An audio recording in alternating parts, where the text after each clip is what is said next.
네, 안녕하세요. 경제톡 오늘도 함께합니다. 오늘도 또 암호화폐의 다양한 뉴스들 하나하나 여러분들에게 전달해드리는 시간 가져보도록 할게요. 궁금하실 만한 내용들 짚고 가도록 하고요. 우선은 저희 시황부터 바로 살펴보면서요. 암호화폐 시장은 지금 어떤 동향들을 나타내고 있는지를 체크를 해볼 거고요. 그리고 시장에서 또 주요한 이슈들을 통해서 시장 방향성들을 같이 한번 잡아보도록 하겠습니다. 일단은 비트코인 시황부터 하나하나 살펴보도록 할게요. 지금 현재 녹화 시간 기준으로는 1월 10일이고요. 비트코인이 94,800달러 선을 나타내고 있습니다. 비트코인 가격 흐름 보시는 바와 같이 최근에 큰 폭의 하락을 겪었습니다.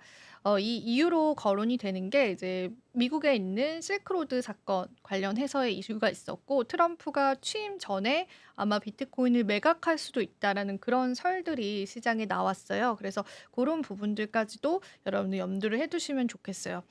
자세한 내용들은 제가 이따가 뉴스를 통해서 한번 풀어드리도록 하겠습니다. 자, 그리고 여기 보이시면은 이더리움 같은 경우에도 조정 국면을 좀 나타냈었죠.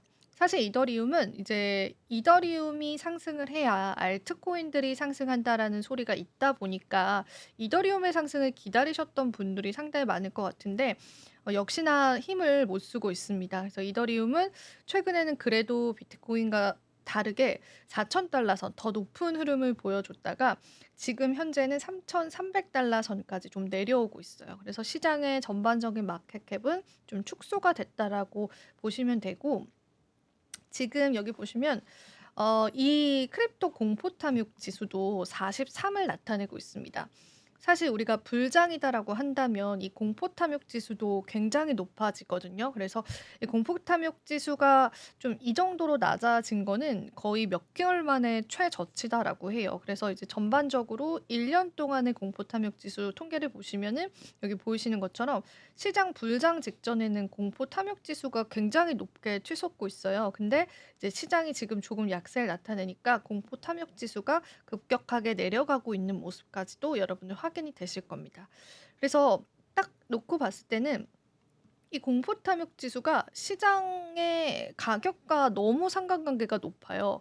물론 그 폭은 다르지만은 요 그래프의 뭐 기울기라든지 그래프가 올라갔다가 빠지는 부분들, 뭐 다시 올라가는 부분들, 요게 이제 시장 심리를 나타내는 지표인데, 굉장히 지금은 또 요렇게 시장 심리 자체도 좀 많이 줄어들고 있는 상황이에요. 그래서 지금 현재 시장의 상황들을 파악을 하실 때 여러분들께서 이 지표를 파악을 해 보시면 좋지 않을까 싶어서 오늘 같이 한번 가지고 나왔습니다.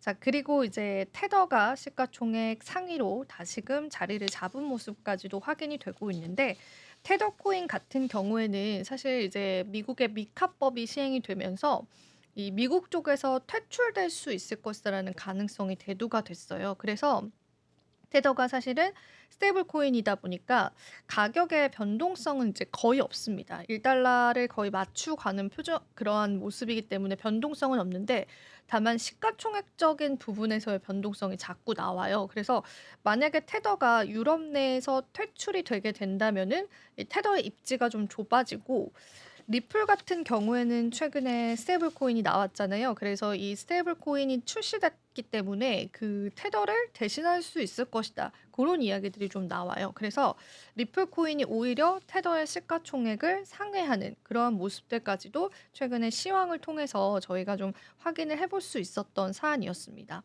테더에 관해서 조금 더 제가 이야기를 해드리자면, 사실 테더는 유럽 연합의 암호화폐법, 암호화폐 이제 가이드라인이 생겼는데, 그 미카라는 법이 시행이 되면서 유럽의 규정을 맞추지 못할 것이다라는 그런 가능성들 때문에 시가총액상으로 위협을 받고 있긴 합니다만, 이 테더는 법정화폐 담보형이잖아요. 그래서 1달러에 1테더, 그러니까 달러를 추종하는 그러한 스테이블 코인이에요. 그러면 이게 우리가 화폐로 쓰일 수 있다라는 건데, 실제로 최근에 이제 제가 남대문이 집이랑 가까워서 남대문을 가보니까 외국인 투자자분들이 굉장히 많더라고요. 투자자가 아니라 외국인 관광객들이 많더라고요. 근데 이 외국인 관광객들이 테더를 이용해서 결제를 합니다. 동대문, 남대문에서. 그래서 이제 상인들도 요 지갑을 개설을 하게 됐어요. 그래서 요 예를 들면은 이제 중국 분이라든지 뭐 다른 나라의 분들이 뭐 대량 구매를 하러 왔어요. 그래서 이제 그거를 현금으로 주려면은 환전 수수료가 들잖아요, 우리 국내에서. 그래서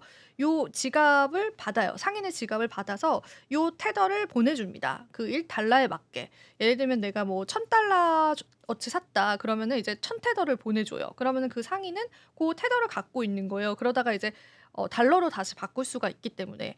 그래서 이런 식으로 테더가 실제로 쓰이고 있어요. 제가 그걸 받고 실제로 이제 한 통계 자료를 봤을 때 실제로 많이 쓰인대요. 그런 이제 상인들과 이제 관광객들 사이에서의 그 결제 수단으로 쓰이는 거예요. 왜냐면 우리가 뭐 달러로 결제를 하든 원화로 결제를 하든 그 과정에서 수수료들이 너무 많이 들기 때문에 요렇게 이제 지갑 주소만 이제 상인들이 갖고 있으면은 요걸로 이제 외국인들한테 결제를 받아서 물건을 판매하고 있다고 합니다. 그래서 이제 테더의 쓰임에 관해서도 여러분들께서 조금 염두를 해 두시면서 계속 이야기를 좀 나눠 보겠습니다. 그래서 요것도 이제 제가 이제 소식들이 너무 흥미로워서 같이 전달을 해 드렸고, 다만 이제 리플 같은 경우에도 이제 스테이블 코인 출시가 됐기 때문에 요 스테이블 코인 쪽에 관한 활용도가 좀 앞으로는 이제 소식들로 계속 나올 수 있다라는 부분들도 같이 여러분들이 살펴보시면 좋을 것 같습니다. 그리고 이제 도지코인도 이제 조금 상승을 했고, 카르다노 에이다, 수익 코인이 이제 간밤에 10%나 올라왔거든요. 그래서 수익 코인 쪽에 관해서 좋은 전망치들도 좀 시장에 나오고 있다라고 보시면 되고, 시바이누 코인도 이제 좋은 흐름들이 계속 나타냈고, 최근에 헤드라 코인도 조금 시장에서 관심도가 뜨겁더라고요. 그래서 요 헤드라 코인 같은 경우에도 4.50% 상승을 했습니다. 폴카닷도 이제 2% 가량 올라줬습니다. 자, 그럼 시황은 저희가 여기서 한번 마무리를 해보도록 하고요. 지금 현재 시장에서 어떤 동향들 나타내고 있는지를 봤다면 이제 여러 가지 암호화폐 시장의 뉴스 브리핑을 통해서 암호화폐 시장 한번 같이 진단을 해보면 좋을 것 같습니다. 일단은 제가 미국의 실업수당 청구 건수, 그리고 미국의 고용에 관한 이야기들을 좀 나눠볼까 해요. 이게 실제로 우리 시장에 지금 영향력을 좀 주고 있다 보니까 이 이야기를 조금 하는 게 좋을 것 같아서 오늘 좀 이 이야기부터 좀 풀어볼 거고요. 지금 이제 미국의 고용이 조금 강합니다. 미국의 고용이 강하다라는 거는 연준의 입장에서는 금리 인하를 굳이 할 필요가 없는 상황들이 계속 연출이 되고 있는 겁니다. 이게 졸트 보고서라고 하는 건데요. 이 보고서도 반등 양상이 나와줬잖아요. 근데 사실 이 보고서는 시장에서 그렇게까지 중요도적인 측면에서는 엄청 중요하게 생각하는 그런 지표는 아니지만, 지금 전반적으로 경제 지표가 좋기 때문에 이 지표가 반등한 부분들도 영향력을 시장에 주더라고요.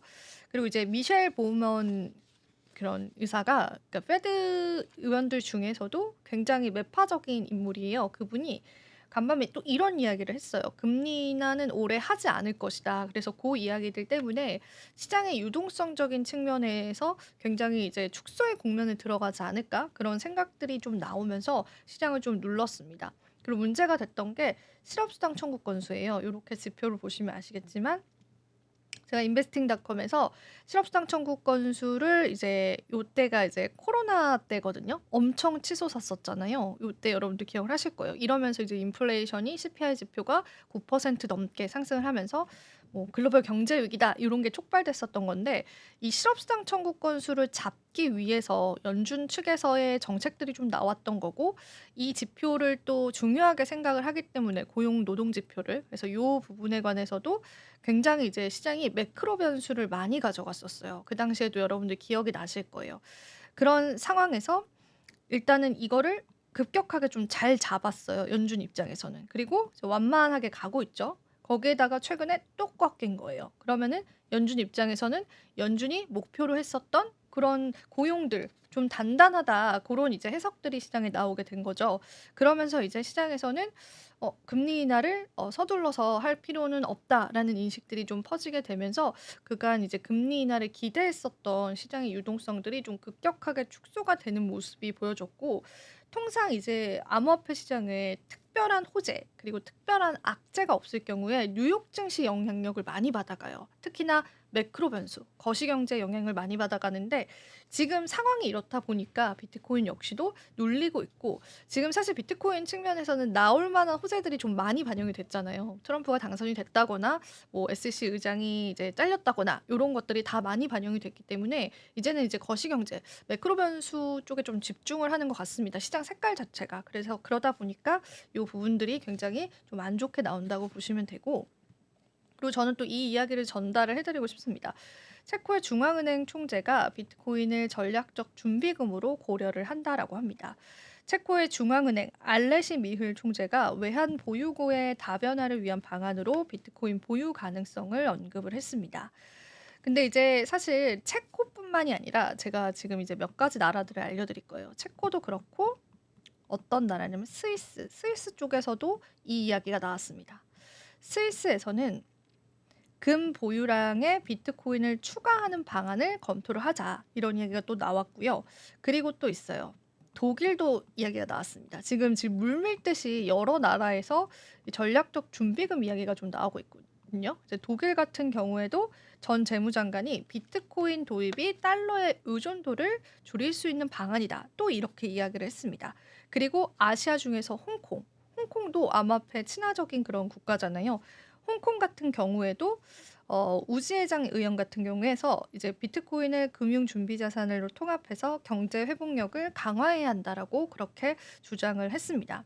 러시아도 비트코인 활용을 되게 많이 해요. 그리고 브릭스라는 그 연합에서도 이제 비트코인을 무역 결제로 좀 사용을 하거든요. 그래서 이제 러시아 쪽에서도 이야기가 최근에 나왔습니다. 하원 의원인 안톤 트카체프가 국가 전략 비트코인 준비금 설치를 공식적으로 제안을 했습니다. 그래서 지금 보시면은 체코도 그렇지만 스위스, 독일, 러시아 그리고 아시아 국가 중에서는 홍콩 전략적 준비금 혹은 이제 국가의 자산으로 하나 채택을 하는 거 혹은 이제 달러의 이제 어떤 패권을 좀 막기 위한 방안, 무역 거래의 그런 수단으로 사용하는 거 이런 움직임들이 조금 많이 나오고 있는 상황이라서 그 내용들을 좀 전해드리고 싶었고 미국도 움직임이 나오고 있어요. 이제 미국은 일단은 이제 지난번에도 알려드렸었는데 신시아 루미스 의원은 이제 일단은 전략적 준비금으로 비트코인 채택하는 거 발의를 했고 또 최근에 정확히 그 주 이름은 기억이 안 나는데 한 주에서도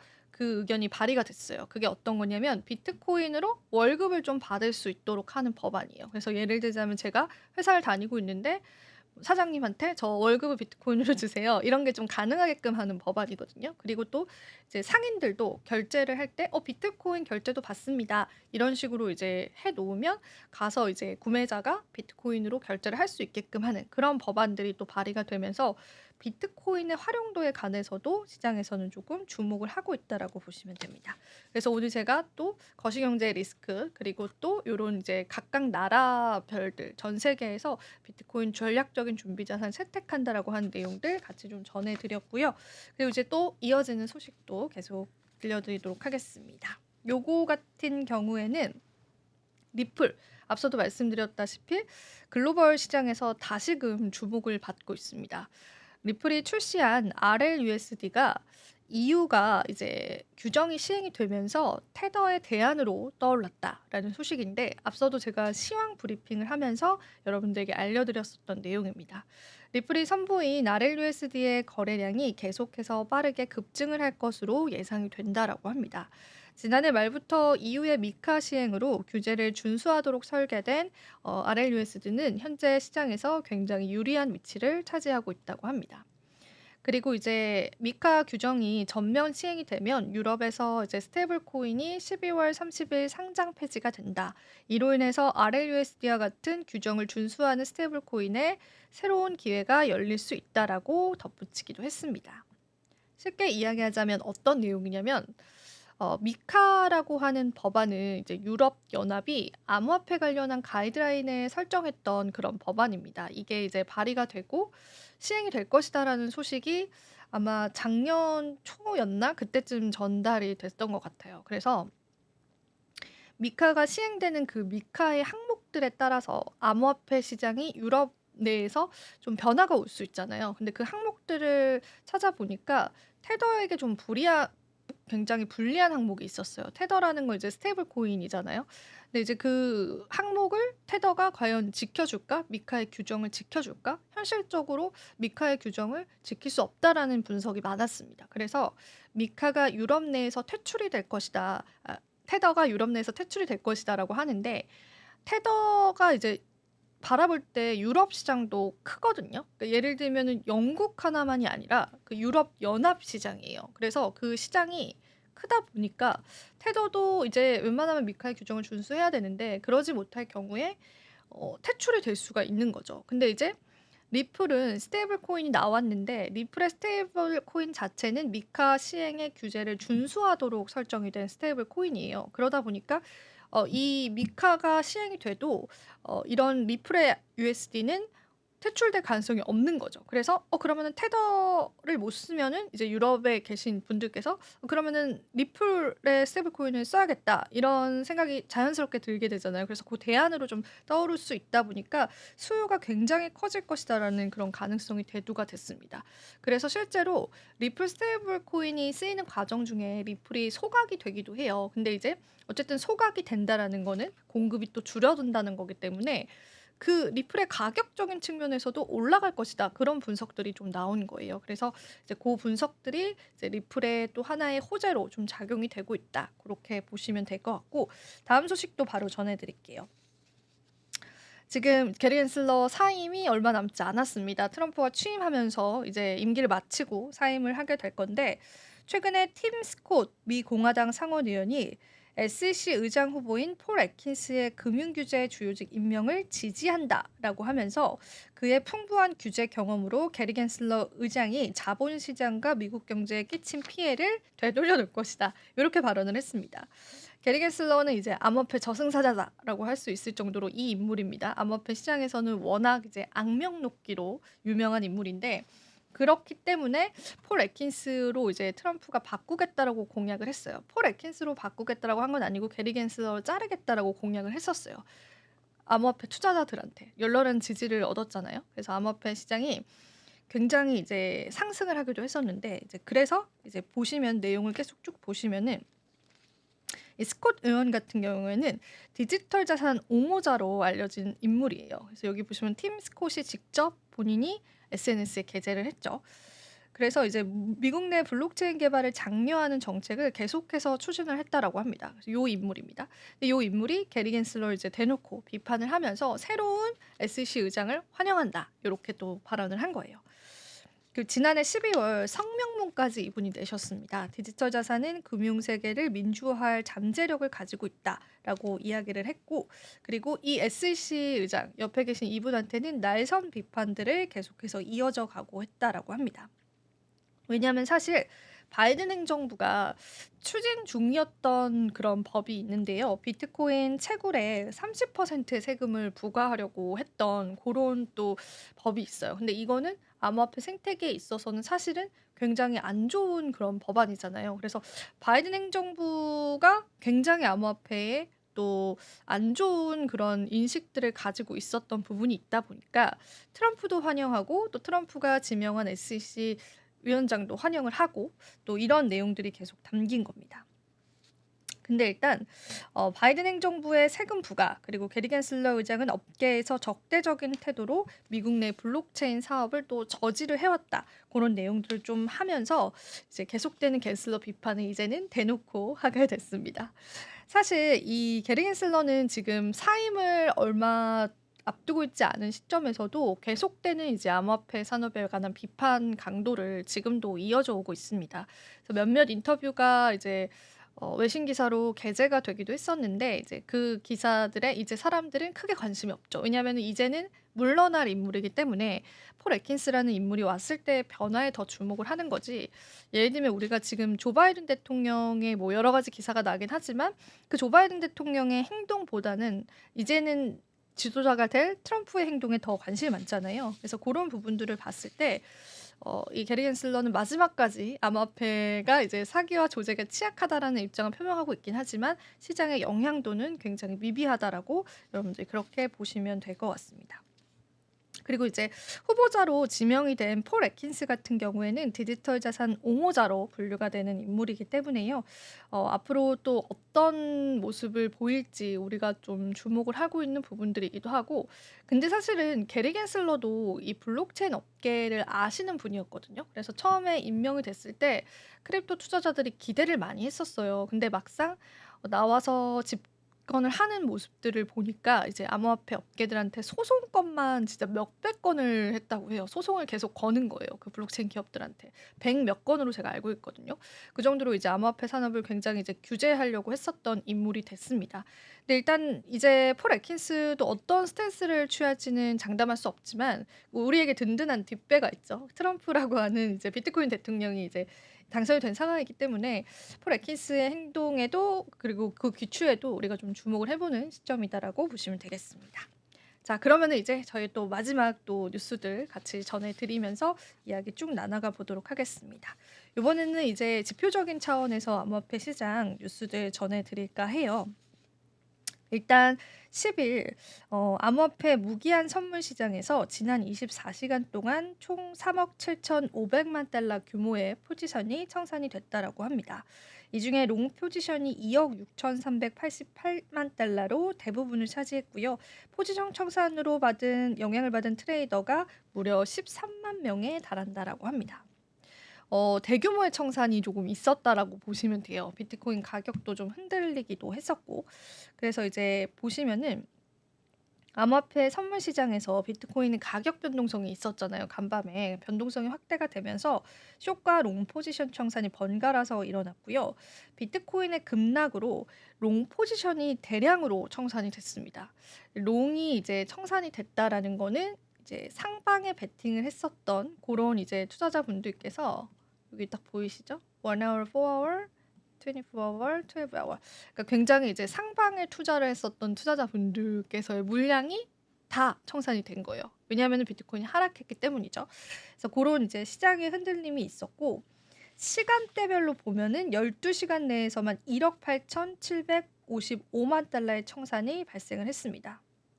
여기 12시간 내. 그리고 이제 가장 큰 단일 청산 거래는요. 비트맥스에서 발생을 했고 거래 금액은 55만 달러에 해당한다라고 보시면 되겠습니다.